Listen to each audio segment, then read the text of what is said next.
Next up, a guy that I actually idolized because I did my drag racing in Ohio and over in Indiana. I'm talking, of course, about George Eisenhart Sr. George, would you come up? I would be remiss, again, if I didn't thank my friends and family. You know, as you go through life, the only thing you're going to have at the end is your memories. So make sure they're good ones along the way. I sure did. I was lucky enough to find a way to make a living in the sport I loved. I started in 1957. I won my first trophy in 1957 at Holland Dragway near Youngstown. And I was a line mechanic at a Ford agency, and the people that owned the drag strip they had just built in Thompson were losing it. It was going under. They asked me if I would like to try running it. Now, they knew me only because I raced there every weekend, and I had some successes with my car. And I said, well, sure, I could run it. You know, I was a 23-year-old. I just got out of the Army.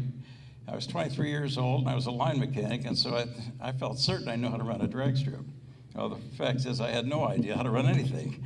But as time went along, you know, poverty is the mother of invention. And we were flat broke most of our life, but we made a living doing what we loved in a sport that we loved. I was lucky enough to make a career out of my hobby. Not many people get to say that. There's a guy sitting here in the front row that we all owe a debt of gratitude to, and that's Joe Schubeck.